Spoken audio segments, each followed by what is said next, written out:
Okay, g'day everyone. I'm Matt Dina, and I'm delighted to be welcoming our friends from Canada for a conversation about where things are at in policy terms for the Canadians on probably a number of topics, but focusing particularly on streaming. It's always really great to see you, Reynolds and Alain. Welcome to the conversation. I'll introduce you properly, or have maybe you introduce yourselves in a second. I also want to big shout out to Jane. We're all in different, everyone knows, I think, Jane, but Jane's our Director of Policy. We're in different parts of the world, but united by a common kind of objective. I should start also by acknowledging country. Jane and I are on different parts of community, but we give our absolute respect and acknowledgement of elders past, present, and emerging. And a big shout out to the Indigenous parts of our membership. Okay. Welcome, Elaine. Welcome, Reynolds. Reynolds, we did this a few years ago, last time publicly in the middle of lockdown, slightly different circumstances. You're actually in your office this time. How are you? And Elaine, also in the office. Do you want to just introduce yourself so everyone knows who you are in case they haven't come across you before? Sure. And that interview we did in lockdown, Matt, that strikes me now as much simpler times than we're facing today. I'm almost nostalgic for them. Uh, Thank you so much for inviting Alain and I to do this. We both work for the Canadian Media Producers Association. So we're the SPA of Canada, essentially representing English language independent producers. And I'm the CEO of the CMPA. Yay. Elaine, do you want to introduce yourself quickly? Sure, Matt. I'm also at the CMPA. I'm the Senior Vice President of Industry and Policy at the CMPA. So heading up what was first sort of the legislative efforts, and also now the policy implementation. So working certainly with our Chief Regulatory Officer and Chief Government Relations Officer, Reynolds, and all the efforts that we've done. But it is a long and winding road that we're not sure where on the road we are. But and I had Yeah, the pleasure to be at the SPA conference I was going to say. earlier this year. So to talk about and I wish I'd listened to what I had said because I'm not sure I'll say the same thing now, but we'll see. In any moment, it can change. No, Elaine, we were really great. Shout out for making the journey, and thank you for your contribution. I was going to mention that many people may recognize Elaine from his heralded appearance and the the panel that Jane, you were, I think, putting together and on as well, talking about where we're at. And before I forget, there is we hope, a very strong Canadian delegation to Screen Forever, the SPA conference next year. So, look out for that. Okay. I want to go back in time to where we got to where we are with in terms of your world and policy reform process. But the thing that struck me, and the reason I wanted to have this live conversation was there was an announcement about a couple of weeks ago that a set of lawsuits were being served to the Canadian regulator. So can you talk about maybe where we're right at the moment and what that means, and then let's spend some time going back over how we are where we are. So let's explain the lawsuits and give everyone the heads up about what's playing out in the wonderful world of streaming regulation. Sure. And it's good to start with a good firecracker opening, and then have time sequences to get sort of Yeah. keep everyone involved and informed. Small companies like and small organizations like the Motion Picture Association of Canada, Amazon, Apple, and Spotify all launched appeals of an initial decision by the CRTC, who's the regulator for the Canadian broadcasting system, for an initial base contribution that they made initial decision in early June, which was to require in a number of different areas of funding as much as 5% of revenues from online services that make more than $25 million in Canada. So, and Right. the appeals are different, and they're for different reasons. The Motion Picture Association appeal, there is a 30% portion of that 5% or 1.5%, which is going to go to a news fund. There's an existing news fund for smaller independent news organizations, stations, sorry, TV stations, to help them with their news funding. So the MPA is saying, why should we support news? We shouldn't. So therefore, that doesn't, that should not be part of the contributions. They don't specifically talk about the other elements of the base contribution, which are the production.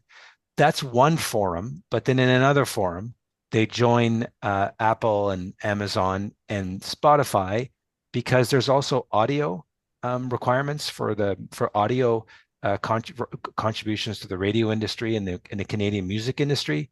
So Amazon, Apple kind of cross over, and Spotify is in the audio streaming world.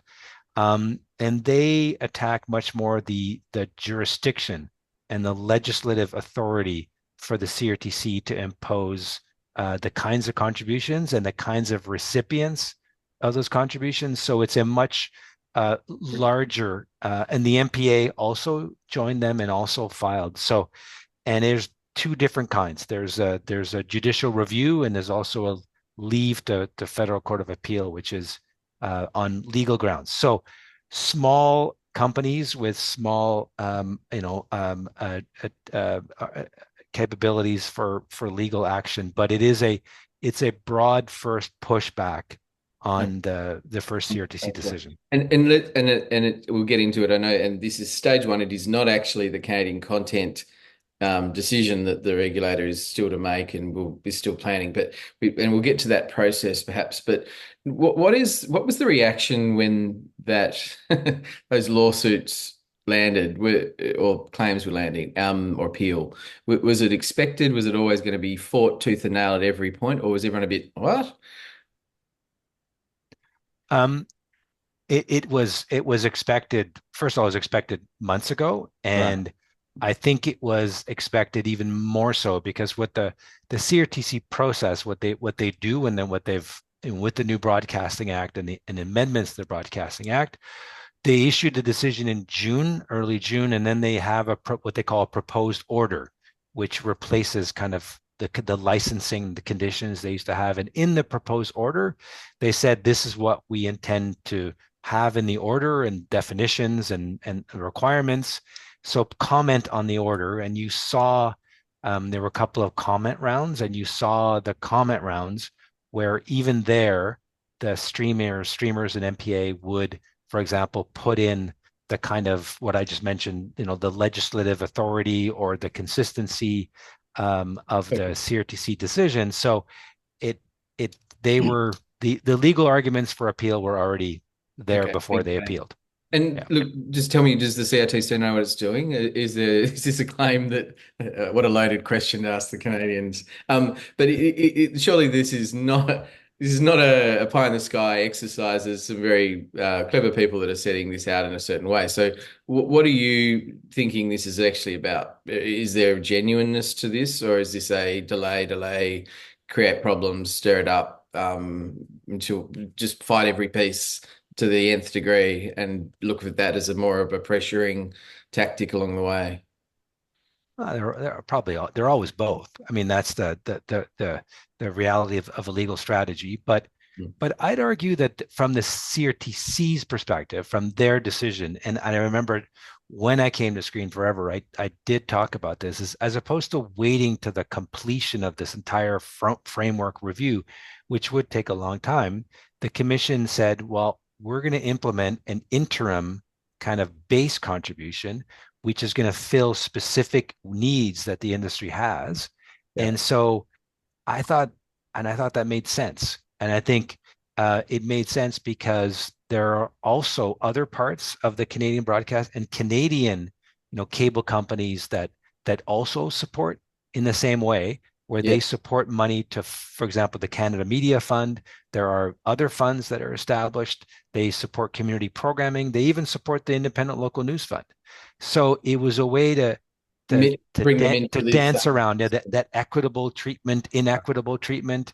Their overall contributions are quite low. It's to put something in place now and build on that. It made sense. Hmm. The implementation of that was always going to be difficult.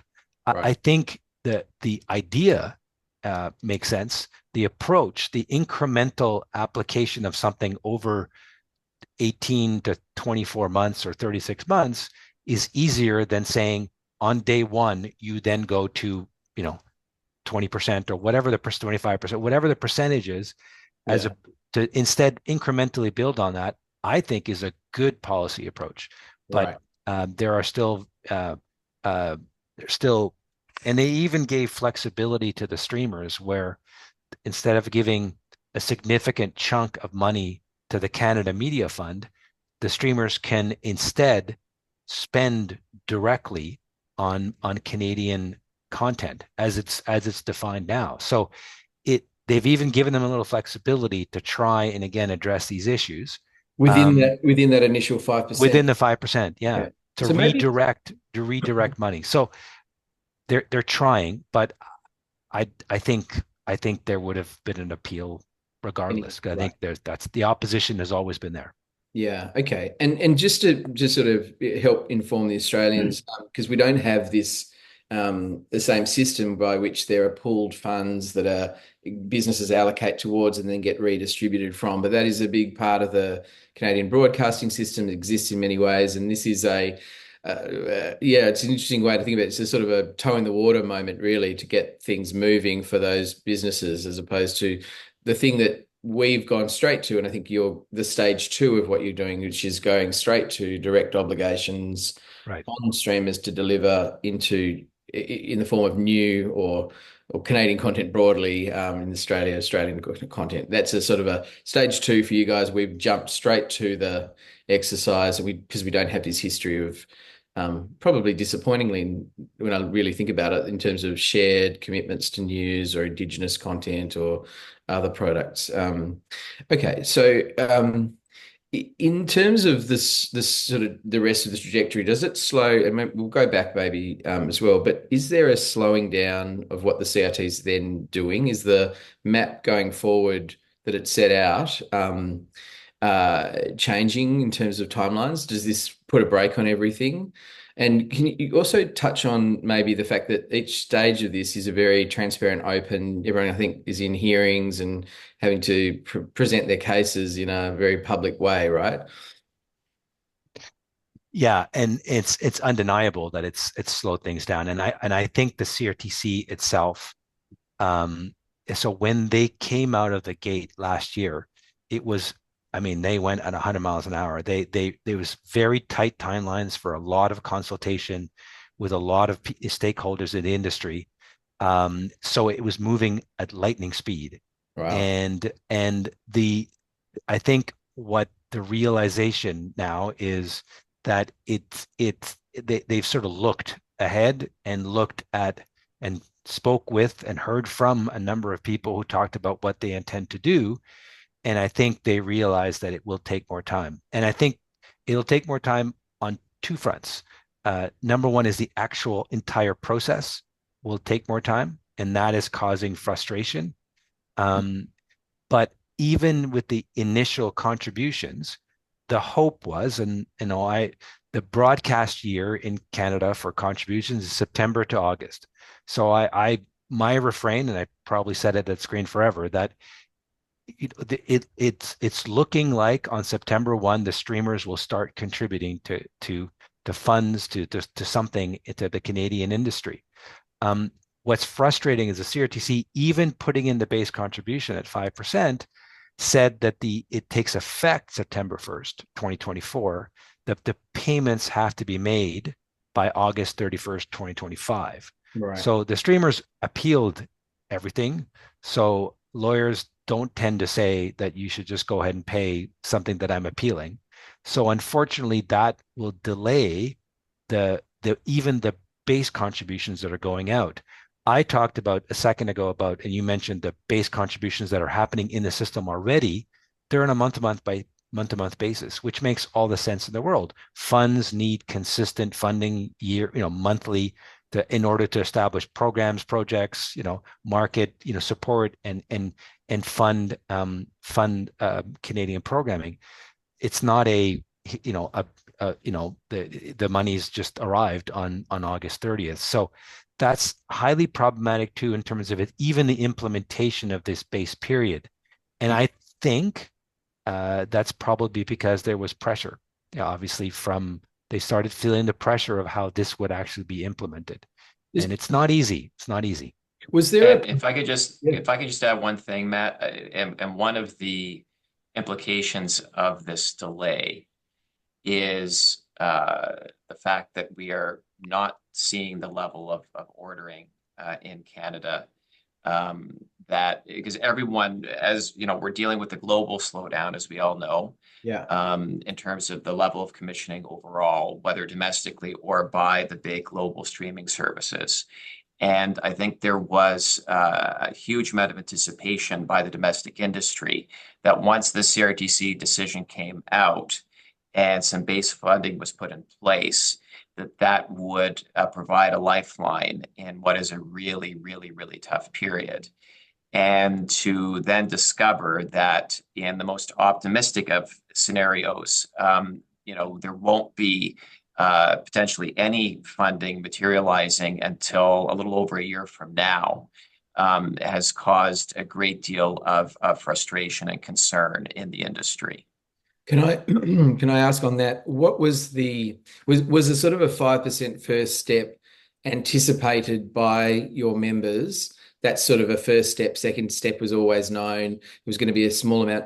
But what was or is the contribution in that carve up of money that will come from a 5% contribution that maybe goes to the CMF, probably is the most logical pathway to production financing? What was that money level going to be, or that must be forecast and understood in the industry, right? So what are we talking about in terms of the quantum? Yeah, and an important piece from the get-go. So the quantum that the CRTC said it's about 200 million, but that's for video and audio. So it's probably in the neighborhood of 140 to 150 in video. Right. Normally that ratio will be higher on video, but one thing that was really important is the legislation in Canada has exempted user-generated content. Yeah. So even this base contribution excluded essentially YouTube. So YouTube was a big $1 billion plus piece of the revenue pie, which reduces the overall amount that potentially could have been that the industry could have seen. So, and also the commission kind of did not include the digital activities of the streamers, only their broadcasting. Sorry, the digital activities of the broadcasters. So those revenues, because they contribute so much on the broadcast side, their online digital activity is for the moment exempted. Okay. I think when we get to the next phase, as you highlighted, I think it will be their total revenue that they'll look at. Okay. But although we don't agree, I think quite rightly the CRTC said, well, the streamers, we're starting to get them to contribute. The Canadian broadcasters are competing with the streamers. You want me to have them do more, while we'll talk about that at the next phase is what they should be, as opposed to doing it now. So it is the money that's available is less because there's been some carve outs in terms of what that'll be. And can you just also just remind us what it is that the broadcasters do in terms of percentage level and what that delivers currently, in which the contributing factor of the streamers at this level is, you say, is 160, 140 or something like that. What is it that the broadcasters are doing at the moment and the level? Yeah, so I don't have the chart in front of me, but the broadcasters, they contribute. A large private broadcast group would contribute 30% of their revenues to Canadian programming. Now, that can include news and lifestyle and reality and different types of content, but they also have a specific requirement for fiction and also for long form or research documentaries. So, but all in all, like a normal, like a Canadian broadcaster, we are talking in the neighborhood of about $1 billion overall for that 30% applied to the Canadian industry. For the Canadian Out, broadcasters, the yeah, collective. Yeah, I exclude sports because yeah, sports channels are treated a little bit differently. yeah. So the Canadian sports channels do not contribute; they contribute separately for Yeah, sports, and they have a more of a competitive market and don't have to do yeah. fiction and different things. So the Canadian contributions are already quite significant. So, I think they would Mm. look at them together in the next phase when, as you highlight, it's the expenditure requirement by the streamers, Okay. which is So the bigger piece of this. and that's obviously a very different proportion compared to the current broadcasters. Are the broadcasters cheering on the CRTC? Go, you good things. Let's regulate the streamers, or are they saying, let's rethink the whole thing and wind back our regulation in this? In very consistent, self-interested way, they said that the initial contribution by streamers should be as high as their overall contribution, meaning it's decided from the first place, and that their digital activities should be excluded from Okay. new contributions. So But they're uh, not saying don't do it. Are no, any they're very do it quickly as fast as possible and okay, address the broadcast. They address our concerns, our contributions, right. and local news. Everyone talks about the state of local news. Do the local broadcasters have any local streaming services that are affected by any of this, or is it a pure play in the Canadian market for just broadcasting continuing? No, there are streaming services both on the English and French market Domestically, where the okay, broadcasters have much like an example is much like in Australia and New Zealand, there is a domestic streamer okay, that has a output deal with uh, uh, okay. Warner Brothers Discovery for kind of the HBO content, and they have a domestic streamer that has that programming output. Okay, great. And Jerry, and just the last sort of wrap up of this, where we're at the moment, is the money that is the 140 or so million that we are yet to see with there were two questions, I suppose. What does that, I mean, it's anyone's guess as to what level that they start to have to contribute in the future, but in a 20% or 15% model or something like that, that is significantly bigger than this 140, right? We are talking, maybe you could, give us a sense of what that figure would look like. And also, is that 140 million to be spent? What can it be spent on? The CMF sort of washes it through into certain types of and genres, but can you just remind people where that money will end up going from the CMF's point of view? Sure. I'll use 150 on that because that may or may not be the right number just because it's easier to do the math. So that's why I always use 150. It's currently the requirements are in a number of different areas. I'll just carve out the local news fund, like I mentioned. It's 1.5%, or 30% of the overall contribution, but it's essentially $45 million. So 45 of the 150 would go to the independent news fund. There are three separate $15 million buckets. One of them is for the Indigenous Screen Office, for a production fund and the Indigenous Screen Office. Another 15 million is to be shared, or if you will, even for the organizations to advocate for and try and obtain from the streamers. Another 15 million for a fund established either by the Black Screen Office, or there's one by these called the Canadian Independent Screen Fund for BIPOC, Black and people of color creators. So essentially, it's a equity kind of deserving in the Black and racialized communities production area. So you have those two, and then the third one is we have independent production funds that either they're set up by some of the cable companies for their contributions or set up by genre. So for programming, so we have a kids fund, for example. There's also a feature film fund by Telefilm. So it's 45 million for news, 45 million, that's 15 each for ISO, BSO, and the independent funds. That's 90. It leaves 60, and the 60 is to the CMF. The issue with that CMF portion, because that would be a a pretty strong Pathway for vendors. trigger Yeah. for the fund, which then triggers a lot more production activity. We had hoped production fund available, the streamers then spend more money to access the funding. But what the CRTC said is they're going to give them the opportunity to claw back as much as 1.5% of that 2%. So 45 million of the 60 million to say, I'm spending on Canadian programming. So I'm Netflix. Instead of giving my money to the CMF because I can't access the CMF currently, I can spend it on Oh, I what see. is Canadian content. I can either produce it or I can acquire it.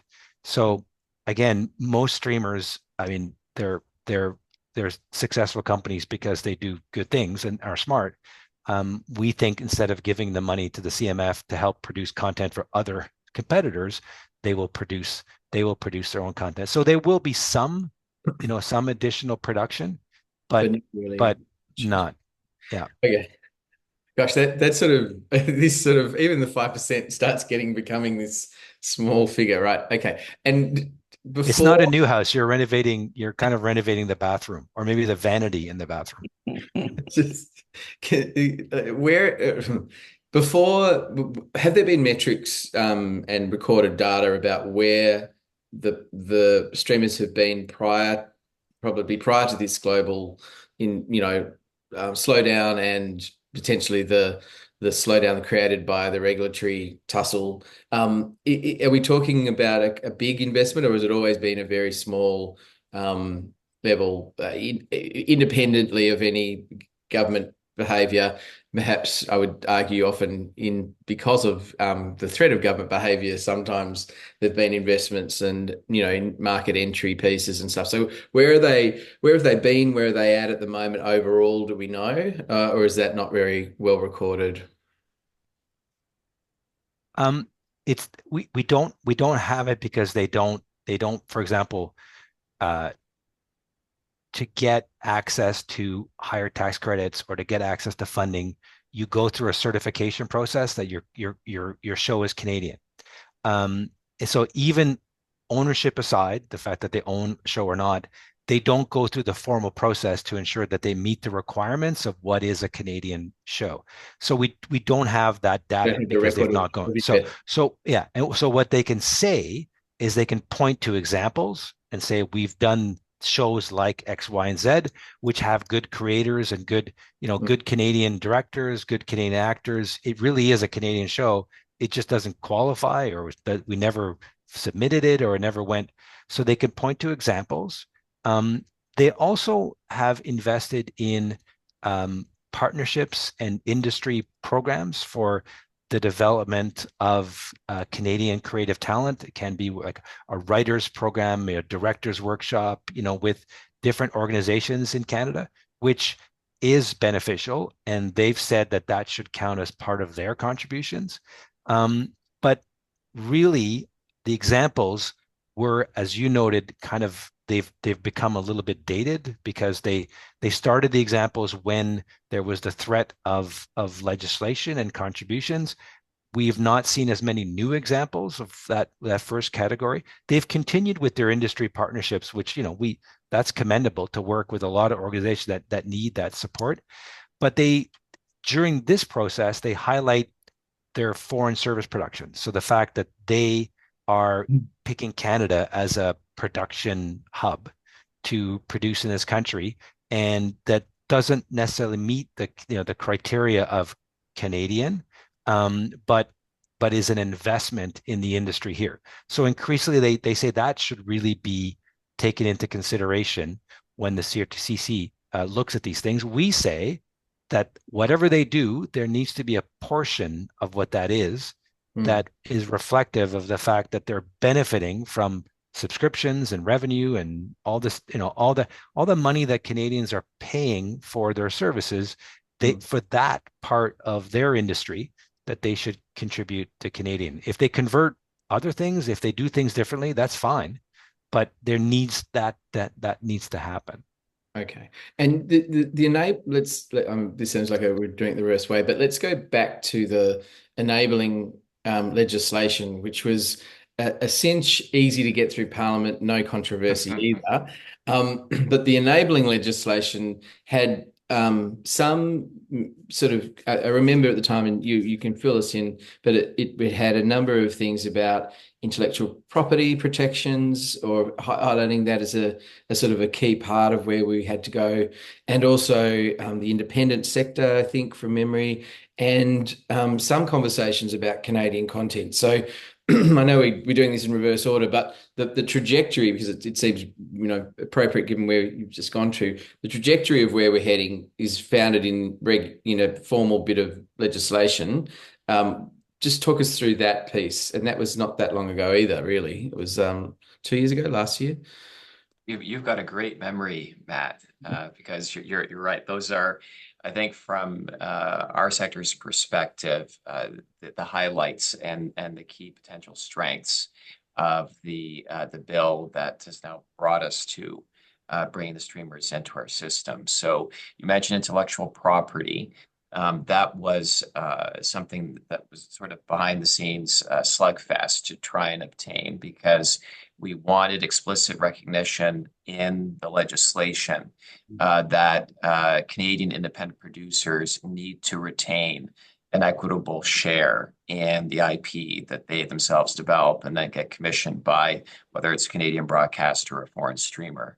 And you can imagine the broadcasters and streamers do not warmly embrace this amendment. So there was a lot of tussling. Yeah, give us a little insight about what played out with that. Well, you know what? We had many conversations with the ministerial staff who were in charge of shepherding it. And for a long time, the answer to us was no. It was just no. And finally, I think they got so frustrated with us that they essentially said at one point that, look, I mean, let's just have the brass tacks conversation. It's 2 against 1, right? It's the Canadian domestic broadcasters and these foreign streaming services who they don't agree on a lot regarding this bill, but they are totally singing from the same hymn book that they don't want this kind of an amendment going into the legislation. Because they need flexibility, Reynolds, don't they? They need to be able to, everyone loves different deals. We need to be able to do. Oh, yes, absolutely. Yes. A Canadian broadcasting executive who recently left his CEO chair used to love to say, when he would push back against terms of trade or codes of practice, whatever you want to call it, he would say on our stage, which I always had to take a deep breath, and he would say, every deal is a snowflake. That's how he would frame it, right? And then everyone have this beautiful image. It was very powerful because our conference takes place in the middle of winter in January, where there's outside, and it was a perfect metaphor. In any event, yeah, it was a battle, and we were lucky that we had an advocate, a government member, who in a past life had worked at a company where IP retention was key to their success. So he understood how vitally important the issue was. His name is Anthony Housefather, and he really fought for us to help us secure that amendment. And thankfully we got it. And so where it sits in legislation is when the CRTC gets to reviewing the definition of what should count as Canadian content, which they've told us will happen next spring, roughly.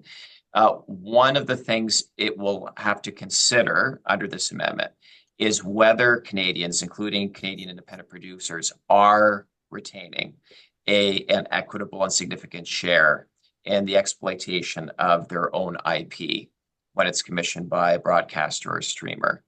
And there is another provision in that same section, also relating to the new definition of Canadian content, that also says that the Commission has to look at whether or not Canadian broadcasters and streamers are, quote unquote, collaborating with the independent production sector, which you take those two together. And one of the things that we will be using those two provisions to make the case for are codes of practice, terms of trade, whatever you want to call it. So, and Reynolds is kind of glossed over significant, but that was significant because it and we pushed for that at kind of the 11th hour a little bit because again, this is just the playbook. I mean, the interpretation of how it's going to be played out is going to be who knows what. But Mm. we try to put our best foot forward, and we thought that a significant and equitable share is different than an equitable share. Yes.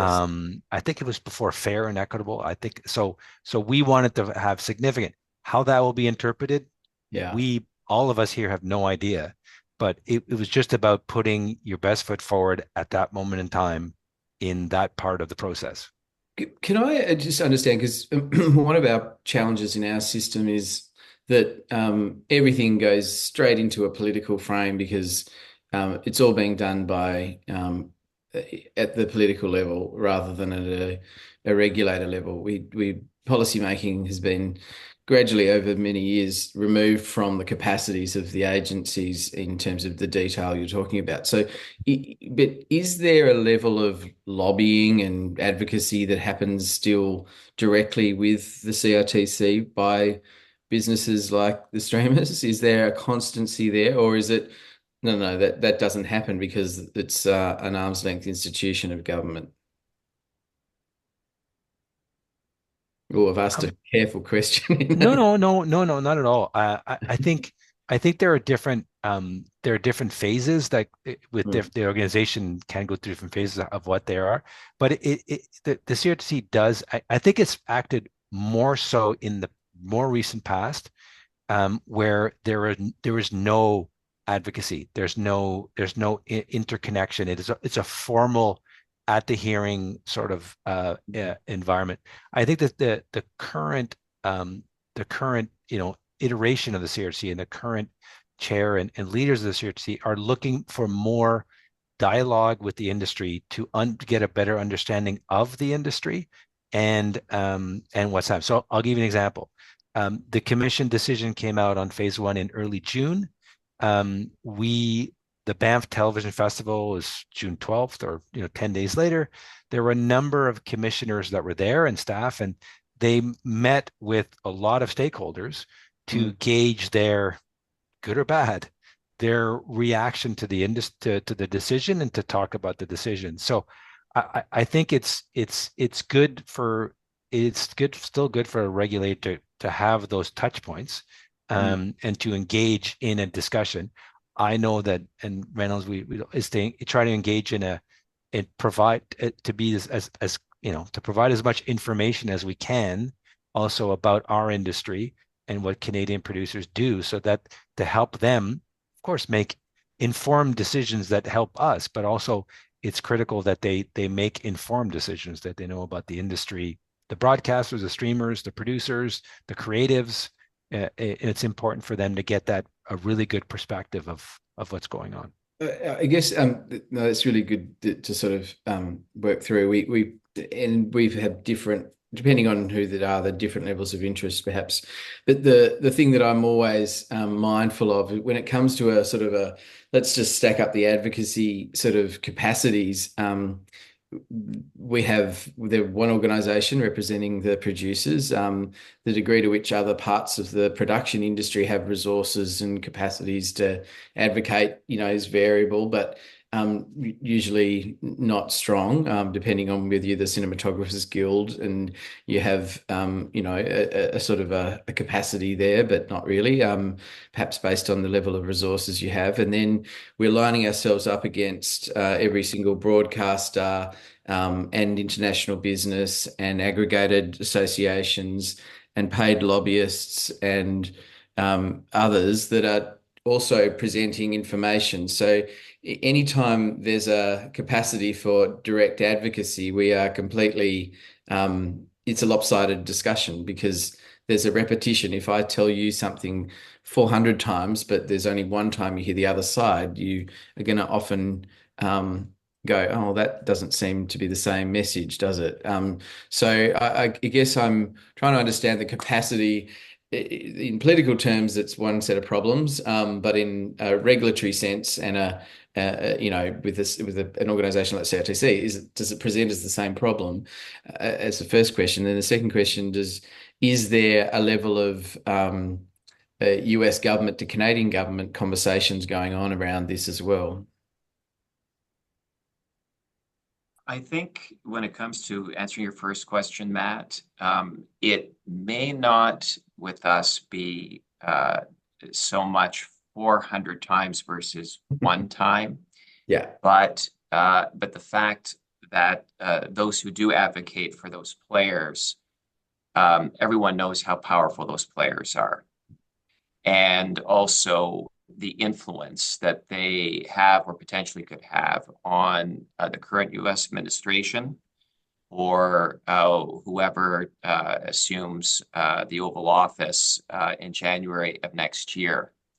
And we were joking earlier before coming on about what's going to happen in the U.S. and you have both the advantage and sometimes disadvantage of Australia of distance. Mm. We are right next door, right? We're the proverbial mouse in bed with the elephant. And there are all kinds of great things that come from that, but there are also risks. And the Canadian government is constantly sort of having to assess that. And so you don't need repetition when the voice is inherently so loud and Mm. so powerful, right? Which is why whenever we possibly can, like you, we do work arm in arm with aligned stakeholders because it just amplifies the voice we do have. But if we aren't doing that, and there are fractured voices contradicting each other on our side of the table, so to speak, I mean, forget it. It's just game over, right? We can't afford to do it. Doesn't mean we agree on every single detail. We don't. But on core issues, I think there is a lot of genuinely hard effort and good faith that's put into singing from that same hymn book whenever we possibly can. Okay. It can and does the US administration have a role to play in what's playing out now, or is that very now an arm's length kind of exercise with the CRTC that where the relationship isn't as critically needing to be managed? It's hard to say. I would be surprised if there are any direct outside of the sort of the formal hearing process communications between U.S. government officials and the CRTC. Certainly, there would be with our government on a very regular Mm. basis on all kinds of things, of course, not just our issues. But I do think it's fair to say that regardless of whether anyone from the US administration says a word directly to the CRTC, it does and is mindful of the environment in which all of this is being implemented, including the fact that, like you have in Australia with the US, we have a free trade agreement with the US and Mexico, right? And there are requirements related to, for example, equitable treatment as between companies in each of those jurisdictions. And the CRTC does have some room to maneuver there. And of course, we're always urging them to take as much of that room to maneuver as they can. But do they have to be mindful of our obligations under CUSMA, we call it, the Canada, US, Mexico Free Trade Agreement? Yes, undoubtedly they are. Right. Um, uh, can I just understand the political landscape as well? When is your next election, federal election? If it follows sort of the set calendar, it will be in September roughly of next year. All right. And does this have any influence as well over the trajectory of this regulation, or is it not really a problem because of the legislation having passed when it did? Well, that remains to be seen. Okay. The leader of the official opposition, and which is the Pierre Poilievre of the Conservative Party of Canada, they have been polling very strongly ahead of the incumbent government for at least the past year. If an election were held today, they would win a very solid majority.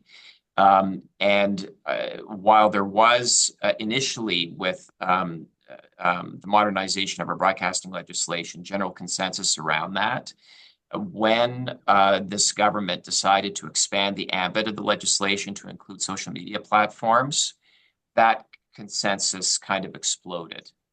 Right. And so, so there are issues that the Conservatives have relating to how the bill was ultimately adopted. That having been said, in the last election, the Conservative Party did make commitments around ensuring that foreign streaming services contributed to the domestic industry. And in fact, it probably had the strongest platform when it came to working with independent producers. There was an explicit statement in its platform that, as part of its policy for our industry, it would want to incentivize partnerships between those big players and the Canadian independent production sector. So we do think that there will be an openness to talking about how, in that scenario of a Conservative government, we could collectively address the issues they had with the bill while preserving the core elements as it relates to streamers contributing to our system. Okay, cool. And I want to. I've got two areas, and I know I've been hogging the space. And Jane, feel free to jump in. And also, if there's anything you guys need from this conversation, we're really talking about streamers, but we could talk about AI probably and a lot of other areas of policy development. The In a realistic scenario, I know you don't want to put all your cards in a public forum, but in terms of where the decision making, everything going to plan, I suppose, in a positive sense around all of this, and the CRTC making a decision, is there a likely, I mean, and is the money going to be into probably new Canadian content as a final position that will end up with a significant lift to the Canadian broadcasting environment, Canadian production environment broadly? Are we anticipating that as a trajectory, or is there still so many hurdles and uncertainties and capacities to sort of water it down in different ways, or dilute it into maybe, acquisitions, not commissions and things like that, that we're all sitting here and your members are sitting there going, we still don't know where we're heading with this? Or is there, on the reverse side, is there a clear sense that we're heading in the right direction and there will be a lift, or at least a sort of a buoyancy coming out of this, but it's a delayed gratification piece that everyone's having to survive, through at the moment?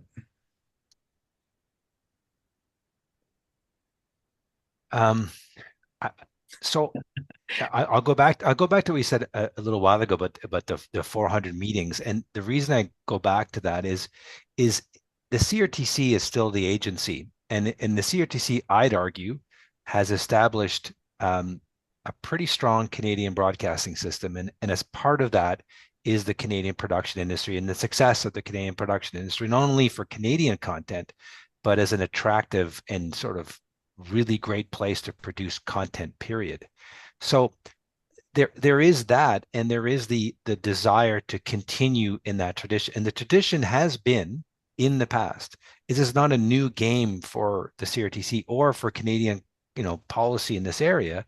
Is first it was the over-the-air TV stations that were across the border in Buffalo and in Seattle and markets that were just across the border from major Canadian cities.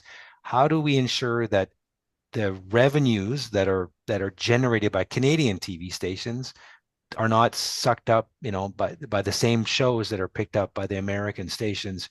It then went to the cable channels, and how can we establish a cable channel world that supports Canadian content yet allows American content to come in? So it's always been a distribution game. Now it's a bit more complicated because the internet is a new means of distribution, but the policy issues are exactly the same. So I think the commission has had a successful development of the system, and will apply the same, tools and conviction to make it happen. And I do think that there will be contributions by streamers. I do think that they see that and it will be towards Canadian content, and there will be support for Canadian independent producers and a significant and equitable share, all those things. What the lift will be is that's the who knows, because the streamers could readjust their business models so that some things they're doing currently and now in Canada would fit within whatever the new regulatory model is, or even to a significant extent. So I think the answer is probably in the middle. Like I don't think it's going to be a significant lift, but I'm hopeful it will be a lift because I think I also think that American studios and producers do see Canada as a good place to do business, both as a retail streamer and as a content, producer, as a content production, you know, um, uh, jurisdiction.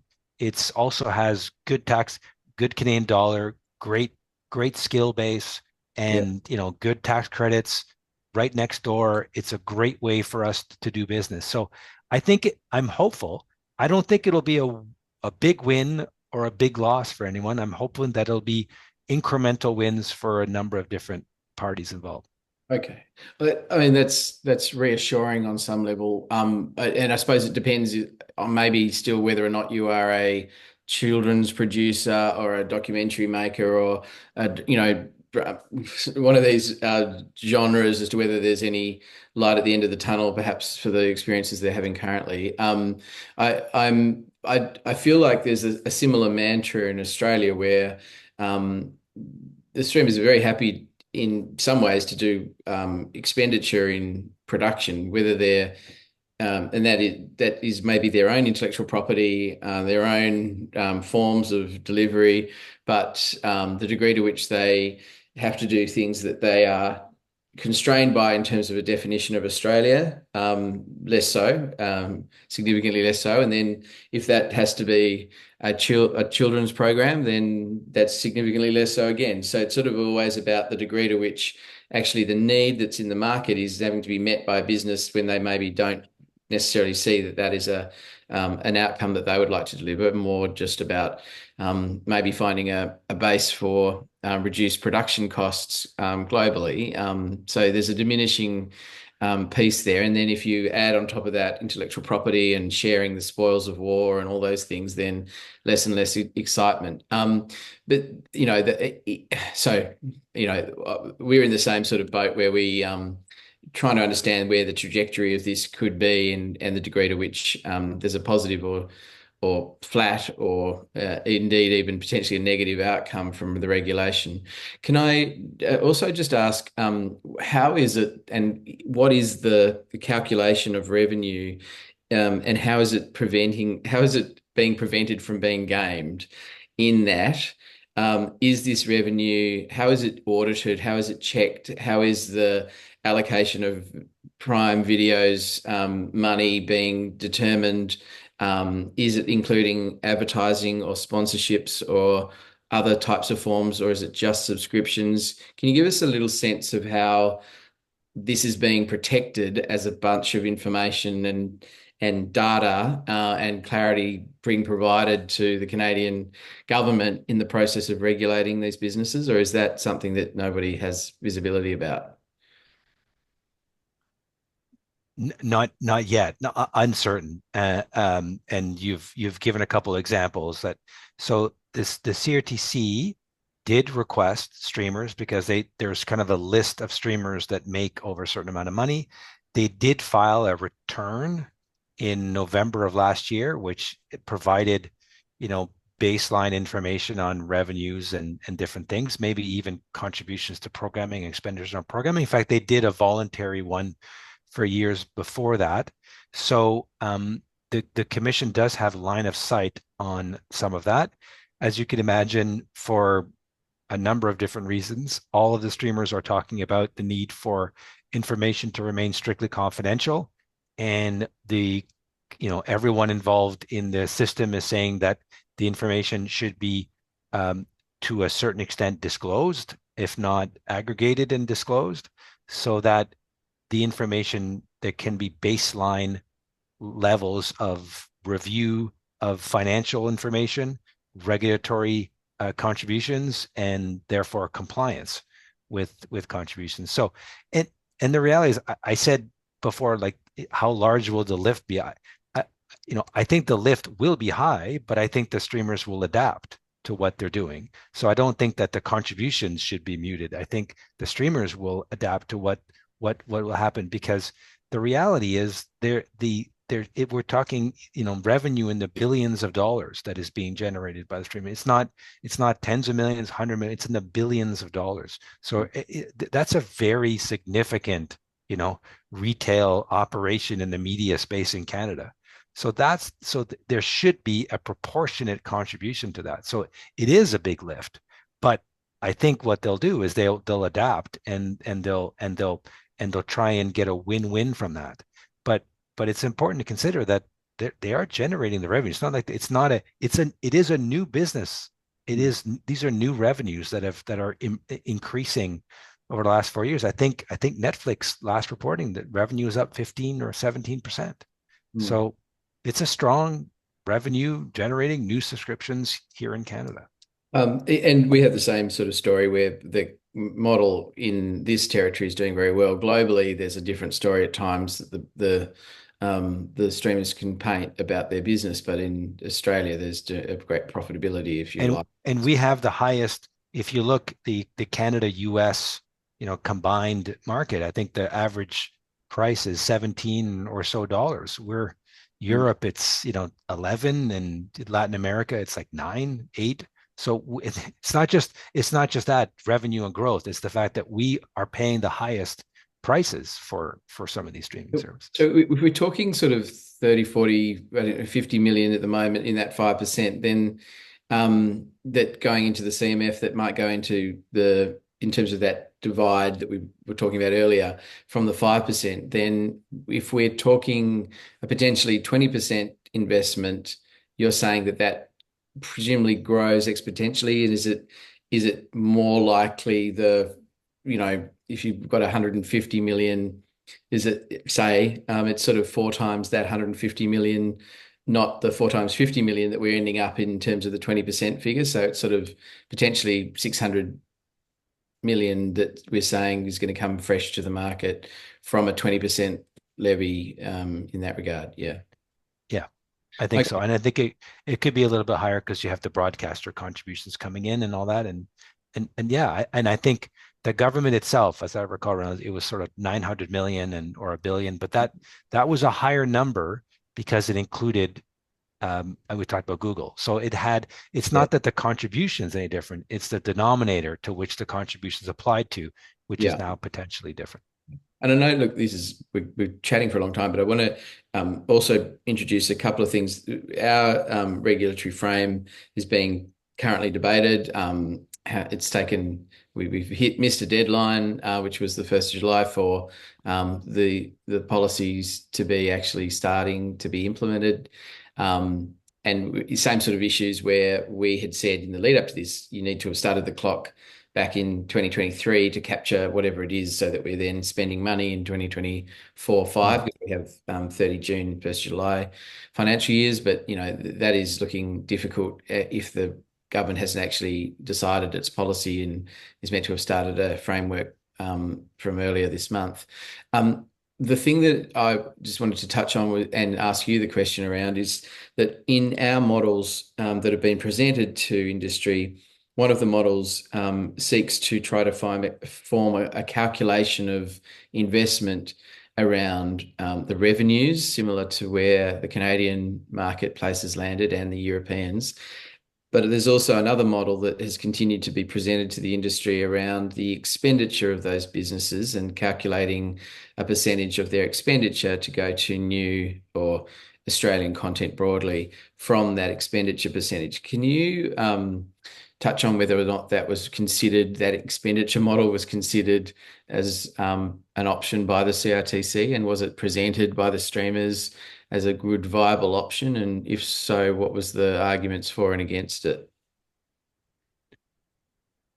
I'm trying to remember if there was a big streamer talk about the expenditures. I'm not sure. I think what they would have said is that they try to do a lot more, is that they're trying to, in the calculation of how much they should be doing, the CRT take into consideration all of the foreign investments that they're making in production in Canada, which are not the Canadian content, but are just the production of The Good Doctor, the TV series, The Good Doctor in Vancouver, for example, as opposed to doing it in Hollywood.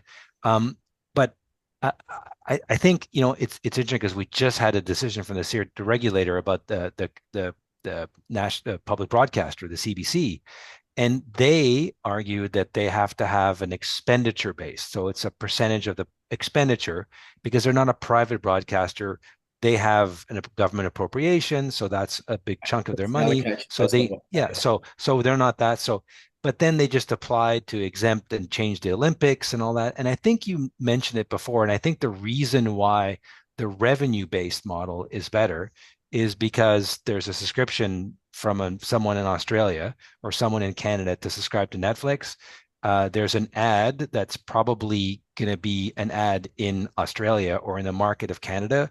Maybe here in Canada, the ad will be in North America, but maybe probably not so. I would imagine not so because they get blowback for that American ad in Australia. So the revenue you can follow the revenue a lot better. I think expenditure, and you highlighted it, Matt, is there's allocations. It's not a clear cut. There's, expenditures can be allocated, I think, differently than revenues. And the other reason why I think revenues are good, because if revenues go up, the contributions go up. If the revenues go down, the contributions go out. It gives better operational flexibility. I think it's a more equitable approach to do it. Jane, do you have anything you wanted to jump in about on that one? Because I know we've been studying that maybe more closely than um, Reynolds and Lane, but the decision of the CRTC, I think, commented particularly about the a revenue model. Would you like to touch on it, Tony? Not to tell you guys what your regulator said, but we've been studying it very closely. Yeah, no, we did note that the CRTC said that they had considered submissions on other approaches and that they had settled on the revenue model for all the reasons you just explained as being the best approach to determining the bucket of money that should be considered. And, I think that point about the fact that it is so flexible that it rises and falls with subscriptions shows that it's the most simple and relevant measure to apply. But as Matt said, we're still having that argument here about expenditure versus revenue as being the best model. So it's a tricky one and a live one for us. And our challenge is trying to understand how it is that there could be a reasonableness to a business looking through what some sort of 40,000 shows in this market that are presented from overseas, maybe global ownerships and accurate and fair allocations of expenditure for say a license frame around a Netflix owned show like House of Cards into the Australian market for 1 year, and how anyone could verify or provide any clarity around that kind of world and that frame of what, or how would that be decided, and how would it not be, could be changed, or and who would have the capacity as a regulator to stand toe to toe with very clever people in studio or streaming businesses that can and would, I think, alter this as they needed to. So, that's the problem, I think. Um, all right. I'm conscious that we've hit now probably over an hour. Is there anything we've really just focused on streaming, and fair enough, but is there anything that anyone would like to jump in with and add to the conversation, either about streaming or anything else that's relevant? You mentioned that there was a bit of a slowdown. Is there a lot of, concern at the moment in the membership, and a degree of pain around projects being greenlit? And is that causing business closures or other conditions to be quite terrible for people? They are terrible, and many experienced producers with very successful companies have been telling us this is as bad as they've ever seen it, if not the worst they've ever seen it. And there's a lot of concern that, unlike in past cycles, it was a cycle, and now are we looking at a fundamental structural shift that could persist for a long time potentially. And the longer the regulatory process plays out, the greater the uncertainty that also inadvertently creates. And the perception, whether it's accurate or not, is that part of the reduced commissioning by the streamers is they are holding their powder unless and until the new rules are in place so that they can then get credit, regulatory credit for what they're doing. There are a few exceptions to that, it has to be said. Netflix has commissioned a couple of shows for this year. But that at least is the perception, and to a large degree, that perception appears to be accurate in terms of the level of commissioning we're seeing. But that all having been said, and very mindful of what you're facing in Australia and the fact that the deadline is passed and we're about 24, 25 days out from that, if I may just maybe offer this one Canadian perspective on that, and that is, what we tell our members, and we share their frustration, and we recognize the stakes are very, very high, and everyone has to survive until all of this gets figured out. But if there's one silver lining when we see these appeals coming in, and we've got this hearing and that hearing, is that the reason why there are appeals is because there's something to appeal, because we have a game. And, to use a hockey metaphor, because even though it's summer here and everyone's wearing shorts, you can't do a podcast with two Canadians, there not be some kind of hockey analogy or reference, We're in the first period. Hockey, it's 3 periods. We're probably still in the first period from a regulatory perspective, but at least we're on the ice. And, when the Trudeau government came in 2015, part of its platform was, quote unquote, no Netflix tax, which meant not only, some levy, but also regulating Netflix, right? And in fact, basically all the parties, with maybe the exception of our left-leaning party, the NDP, had that commitment that they were not going to touch this at all. And it took years. It took the better part of a decade and 2 bills. The first one went up in flames and we had to start all over again. And, you and I, Matt, would talk about this over that whole period. It was like, is this ever actually going to happen? And finally it did. And here we are. And so I have every confidence with Spawn, the case especially, that if you just keep on doing what you're doing, ultimately the light, the clouds are going to part.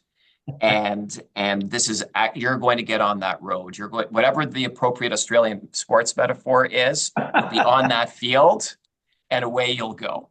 Right. The referee will smash the ball in the middle of the field. It'll bounce up in the air and people will try and catch it. That's it. Travel to Australia. This is the AFL.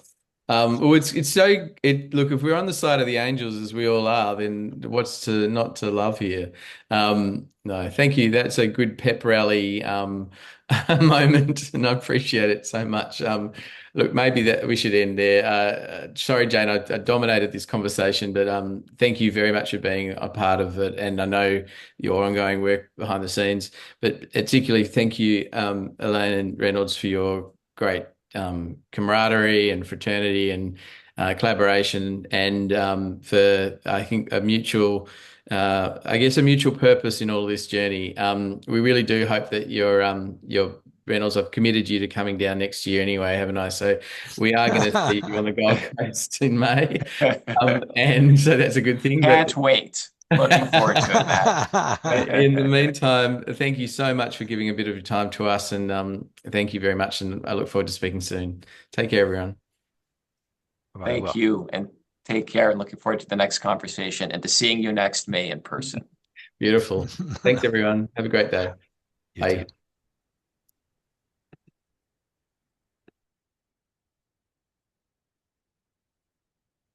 Bye, Jane, and thank you.